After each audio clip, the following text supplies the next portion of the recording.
নমস্কার খুলুমখা। আজকে সকালবেলার একটা ফেসবুক লাইভ থেকে নতুন করে প্রশ্ন দেখা দিয়েছে যে ত্রিপুরাতে কি নতুন রাজনৈতিক সমীকরণ শুরু হতে চলেছে। ত্রিপুরা রাজ্যে কি এবার কংগ্রেস, সিপিএম আর তিপ্রা মথা একসাথে মিলে লোকসভা নির্বাচনের প্রস্তুতি নেয়ার উদ্যোগ নিতে চলেছে, নাকি এই ধরনের ইঙ্গিত দিয়ে বিজেপির ওপর চাপ প্রয়োগ করে গ্রেটার ত্রিপুরাল্যান্ডের দাবির পক্ষে ইন্টারলকিউটর নিয়োগের যে কথা ছিল তার জন্য কেন্দ্র সরকারের এবং বিজেপির ওপর চাপ প্রয়োগ করার কৌশল নেওয়া হচ্ছে কিনা। এই যে এই প্রশ্নটা অত্যন্ত সমীচীন প্রশ্ন, অত্যন্ত লজিক্যাল প্রশ্ন। কারণ হলো আজকে সকালবেলাতেই একটা লাইভ দেখলাম যেটা তিপ্রা মথার পক্ষে তার সুপ্রিমো করেছেন, চেয়ারম্যান করেছেন, যিনি হতাশা প্রকাশ করেছেন যে তার সঙ্গে বারবার কথা বলার সত্ত্বেও, তিপ্রা মথা দলের নেতাদের সঙ্গে বারবার কথা বলা সত্ত্বেও, যেখানে কথা বলেছেন অমিত শাহের মতন লোক, যেখানে কথা বলেছেন হিমন্ত বিশ্ব শর্মার মতন লোক, যারা বিজেপিরও শীর্ষস্তরের নেতা এবং যারা সরকারিভাবেও বিভিন্ন পদে আছেন, কেউ মুখ্যমন্ত্রী, কেউ দেশের স্বরাষ্ট্রমন্ত্রী, তারা কথা দিয়েছিলেন ইন্টারলকিউটর নিয়োগ করার ব্যাপারে। বিভিন্ন সময় বিভিন্ন রকম কথা দিয়েছেন, কিন্তু তারপরেও সে কথা রাখেননি এবং যার ফলস্বরূপ তিপ্রা মথার চেয়ারম্যানের বিশ্বাসযোগ্যতা, তার কথার যে গুরুত্ব, তা অনেকটাই যে কমে গেছে। সাধারণ মানুষের কাছে তাকে নিয়ে যে প্রশ্ন দেখা দিয়েছে, তার কথার বিশ্বাসযোগ্যতা নিয়ে যে হাসি ঠাট্টা করছে কেউ কেউ, সেটা বুঝতে পেরে আজকে সে ব্যাপারে হতাশা প্রকাশ করা হয়েছে সে ফেসবুক লাইভে, এবং বিজেপির বিরুদ্ধে লোকসভা নির্বাচনের কথা মনে করিয়ে দিয়ে সিপিএম এবং কংগ্রেসের সঙ্গে কথা বলারও ইঙ্গিত দেওয়া হয়েছে। বিরোধী ঐক্যর কথাও প্রকারান্তরে বুঝিয়ে দেওয়া হয়েছে এবং লোকসভা নির্বাচন এবং ধর্মপুর বিধানসভার উপনির্বাচন ইত্যাদি নির্বাচনগুলোতে সিপিএম, কংগ্রেস এবং তিপ্রা মথার ঐক্যবদ্ধ লড়াইয়ের ব্যাপারে উদ্যোগ নেয়ারও সম্ভাবনার কথা বলা হয়েছে। ঘুরিয়ে ফিরিয়ে বললেও অনেকগুলো কথা বলা হয়েছে, যেগুলো যদি সত্যি সত্যি সেইভাবে রূপায়িত হয় তাহলে ত্রিপুরা রাজ্যের রাজনীতিতে নতুন মেরুকরণের সম্ভাবনা দেখা দিতে পারে। আবার সেটা যদি এইরকম হয় যে এই সিপিএম কংগ্রেসের ভয় দেখিয়ে, বিরোধী ঐক্যের ভয় দেখিয়ে বিজেপিকে প্রেসারে রাখা, প্রেসার পলিটিক্সের আশ্রয় নেয়া এবং কেন্দ্র সরকারের কাছে বার্তা দেয়া যে দেখো, তুমি যদি আমার দাবি পূরণ না করো, তুমি যে যে কথা দিয়েছিল সেই কথাগুলো যদি তুমি না রাখো, তাহলে আমি কিন্তু তোমার যারা প্রতিপক্ষ দল রয়েছে, যারা তোমাকে হারাতে চায় লোকসভা নির্বাচনে, আমি কিন্তু তাদের সঙ্গে চলে যাব এবং সেই ক্ষেত্রে তোমার হয়তো লোকসান হবে। কারণ মনে করিয়ে দেওয়া হয়েছে যে গত বিধানসভা নির্বাচনে বিজেপি মেজরিটি পেলেও 61% মানুষ বিজেপির বিরুদ্ধে ভোট দিয়েছে, অর্থাৎ মেজরিটি মানুষ, জনতা ত্রিপুরা রাজ্যে সরকারকে চায়নি, এটা মনে করিয়ে দেওয়া হয়েছে। অর্থাৎ মনে করিয়ে দেওয়া হয়েছে যে যেহেতু 61% অর্থাৎ মেজরিটি সংখ্যার মানুষ বিজেপিকে ভোট না দিয়ে থাকে, তাহলে আগামী লোকসভা নির্বাচনে তার প্রতিফলন ঘটতে পারে যদি সব বিরোধী দলগুলো এক হয়ে যায়। সুতরাং তুমি বুঝো এবার তুমি কি করবে, তুমি আমাদের কথা শুনবে না শুনবে না। এই ধরনের একটা প্রেসার পলিটিক্সের সম্ভাবনা উড়িয়ে দেওয়া যায় না।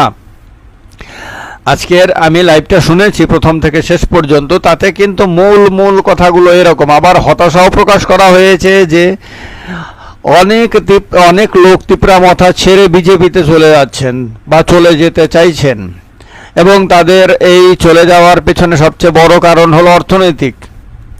এটাও বুঝিয়ে দেওয়া হয়েছে। তো তার মানে হলো বিজেপি সরকারের সঙ্গে থাকলে মানুষের অর্থনৈতিক লাভ হতে পারে, আর্থিকভাবে বেনিফিট হতে পারে। এইটা যে তিপ্রামথা দলের অনেক গ্রাসরুট লেভেলের কর্মী এবং নেতা তারা অনুভব করছেন, এটা প্রকারান্তরে স্বীকার করে নেওয়া হয়েছে। এটা অত্যন্ত একটা গুরুত্বপূর্ণ বার্তা ত্রিপুরা রাজ্যের রাজনীতির জন্য, এবং নিজের দলের দুর্বলতাগুলো আজকে ব্যাপকভাবে প্রকাশ করা হয়েছে। অনেকে নাকি ফোন করে বলছেন যে আর কত, অর্থাৎ এভাবে আর কত, অর্থাৎ লড়াই করতে করতে গিয়ে তিপ্রামথা দলের কর্মীরা ক্লান্ত হয়ে গেছেন। তারা কি আর লড়াই করতে চাইছেন না? তারা কি এখন শাসন ক্ষমতার অংশ হয়ে ক্ষমতা ভাগাভাগি করতে চাইছেন? এই বার্তাগুলো কিন্তু আজকে ঘুরিয়ে ফিরিয়ে আজকের এই ফেসবুক লাইভে স্পষ্ট হয়ে উঠেছে যে ভেতরে একটা অস্থিরতা চলছে। অনেক লোক আছেন যারা আর পরিশ্রম করতে, আন্দোলন করতে, লড়াই সংগ্রাম করতে মানসিকভাবে খুব একটা প্রস্তুত নয়। তারা এবার একটু আরামে আয়েশে থাকতে চান, আর এই আরাম আয়েশের সম্ভাবনা মানে আরাম আয়েশ করার সুযোগটা বিজেপি দিতে পারে। যেহেতু বিজেপির কাছে সরকার আছে, বিজেপির কাছে টাকা পয়সা আছে, সবকিছু আছে বিজেপির কাছে, সুতরাং বিজেপি সেটা দিতে পারে। এই কারণে তাদের অনেকেই বিজেপিতে চলে যেতে চাইছেন। আর এইটা যদি সত্য হয়, যদি এইটা এইভাবে চলতে থাকে, তাহলে আগামী দিনে দলের অস্তিত্ব টিকিয়ে রাখা কঠিন হবে। কারণ ইতিমধ্যেও ত্রিপুরা রাজ্যে তিপ্রাসা ভিত্তিক অনেকগুলো রাজনৈতিক দল হয়েছে, কেউ কিন্তু বেশি দিন তাদের বা দীর্ঘদিন তাদের রাজনৈতিক অস্তিত্ব বা দলীয় অস্তিত্ব টিকিয়ে রাখতে পারেনি। এক সময়ে ত্রিপুরা উপজাতি যুব সমিতি ছিল, সেই দল কংগ্রেসের সঙ্গে জোট করে শাসন ক্ষমতায় গেছিল, সেই দলেরও বিধায়ক মন্ত্রী হয়েছিলেন। কিন্তু এই দল আজকে মানে তার অস্তিত্বহীন। আইএনপিটি নামে দল হয়েছিল, সেই দলেও বিধায়ক হয়েছিল, মন্ত্রী হয়নি, কিন্তু বিধায়ক হয়েছিল, কিন্তু সেই দলও তার অস্তিত্ব টিকিয়ে রাখতে পারেনি। আইপিএফটি দল হয়েছিল, সেই দল তার মন্ত্রী হয়েছিল, বিধায়ক হয়েছিল, শাসন ক্ষমতায় গেছিল। আজকেও সেই দলের একজন মাত্র আছে, টিম করে জ্বলছে। ভোরবেলার প্রদীপ যেমন টিম করে জ্বলে, সেই রকমভাবে আইপিএফটি এখন টিম করে জ্বলছে। আইপিএফটির একমাত্র এমএলএ আছেন যিনি বিজেপির বিভিন্ন অনুষ্ঠানে যান, অর্থাৎ আগামী দিনে তিনি যে বিজেপিতে চলে যাবেন তার একটা বার্তা রয়েছে। সেই কার্যক্রমগুলোতে আইপিএফটি তেমন কোনো অ্যাক্টিভিটি এখন আর চোখে পড়ে না। মানুষ ধরেই নিচ্ছে যে আইপিএফটি আস্তে আস্তে বিজেপিতে বিলীন হয়ে যাবে।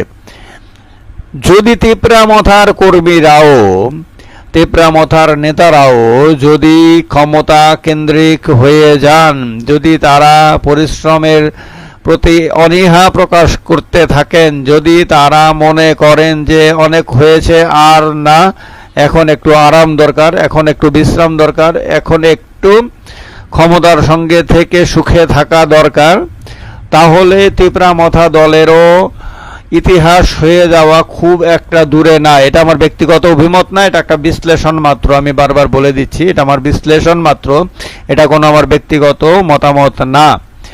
কিন্তু এই বার্তাগুলো আজকে কে দিয়েছে? এটা কিন্তু অন্য কোনো তিপ্রামথার বিরোধী কোনো দল থেকে দেওয়া হয়নি, তিপ্রামথাকে অপছন্দ করে এমন কোনো ব্যক্তি দেয়নি। একেবারে তিপ্রামথার সুপ্রিম লিডার যিনি, তিনি দিয়েছেন, তিনি তার দলের দুর্বলতা প্রকাশ করেছেন। হ্যাঁ, ব্যক্তিগত আক্রমণ করার কথা নিয়ে তিনি দুঃখ প্রকাশ করেছেন। যারা ব্যক্তিগত আক্রমণ করে বা কেউ যদি করে থাকে তাহলে এটা হয়তো সঠিক না।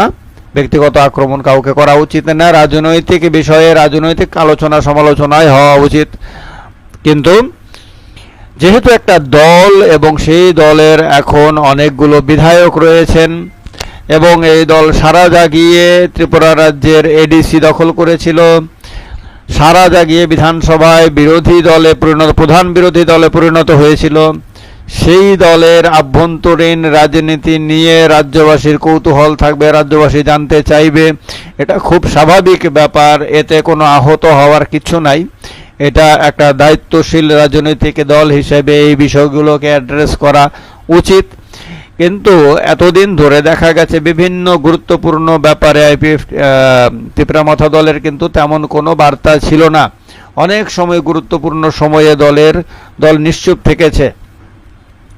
যখন ইন্টারলকিউটর নিয়োগের ব্যাপার এসেছে তখন এই পর্যন্ত একাধিকবার দলের তরফ থেকে বলা হয়েছে যে অত দিনের মধ্যে ইন্টারলকিউটর নিয়োগ হবে, অত তারিখ নিয়োগ হবে, অত তারিখ আগরতলাতে ইন্টারলকিউটর আসবেন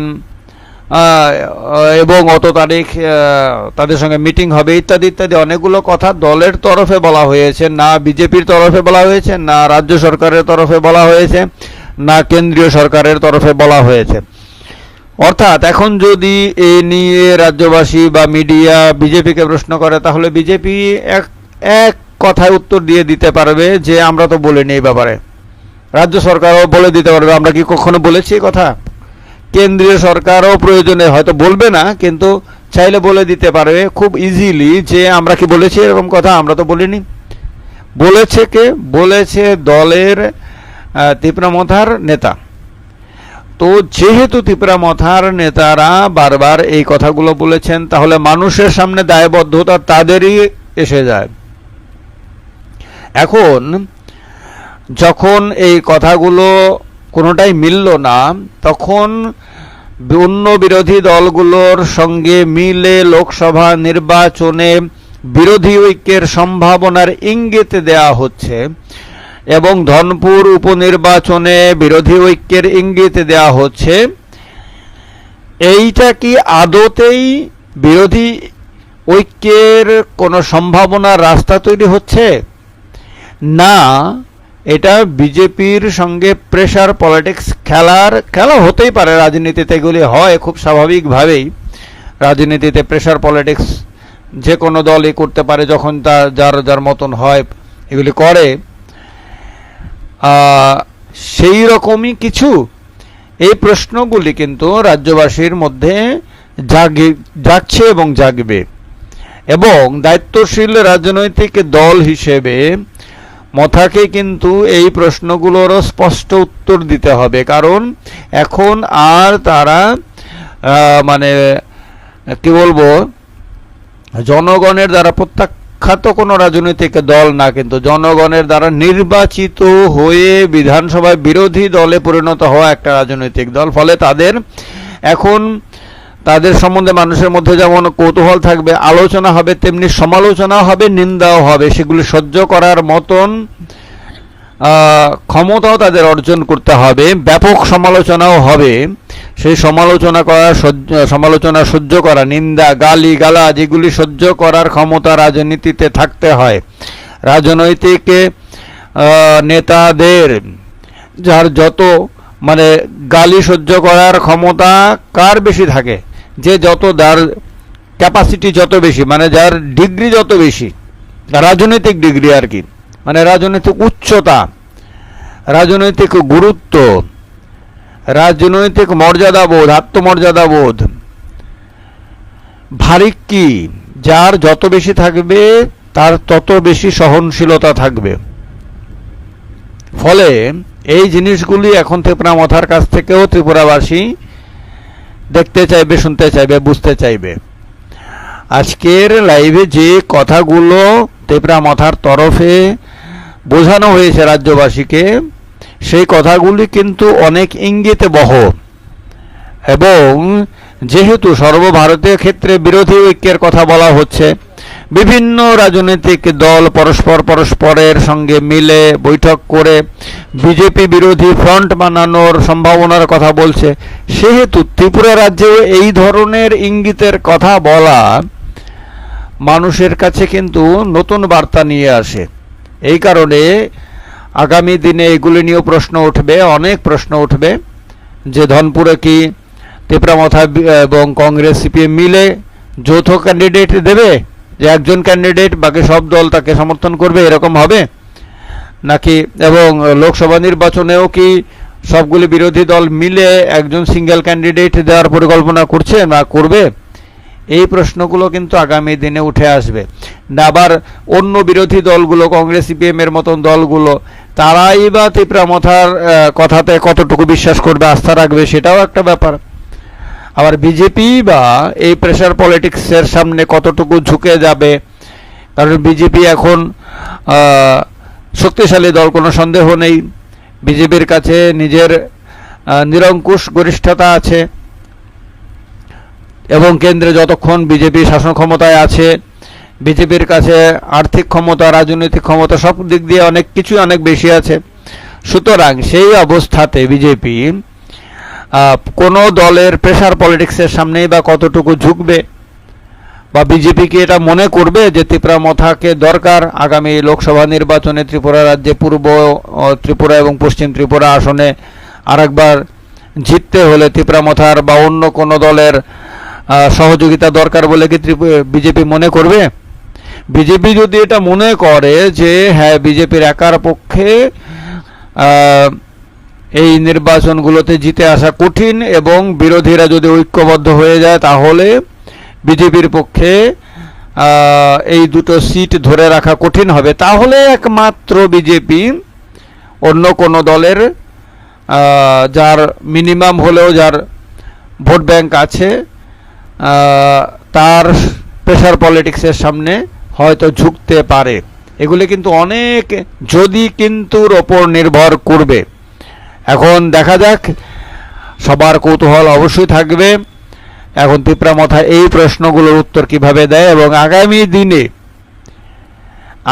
দিনে এই তিপ্রামথা, যার ভেতরে বিজেপি মুখী হওয়ার প্রবণতার কথা যে তিপ্রামথার নেতা নিজেই স্বীকার করে নিয়েছেন, সেই তিপ্রামথা বিজেপির বিরুদ্ধে বেশি লড়াই করতে গেলে তার দলটাকে কতক্ষণ ঐক্যবদ্ধ রাখতে পারেন, ধরে রাখতে পারেন দলের সব নেতা এবং কর্মীদেরকে, আবার আগের মতন ঐক্যবদ্ধ এবং উদ্বুদ্ধ করতে পারেন, সেই প্রশ্নগুলো কিন্তু মানুষের মনের মধ্যে থাকবে এবং কৌতূহলও থাকবে, দেখার বিষয়ও থাকবে। যাই হোক, ভালো থাকবেন সবাই, অনেক অনেক ধন্যবাদ। যারা এখনো আমার এই চ্যানেলটিকে সাবস্ক্রাইব করেননি তারা অবশ্যই সাবস্ক্রাইব করবেন, যারা আমার ফেসবুকে এখনো ফলো করেননি তারা ফলো করে নেবেন। ভালো থাকবেন সবাই, খুলুম খা, নমস্কার।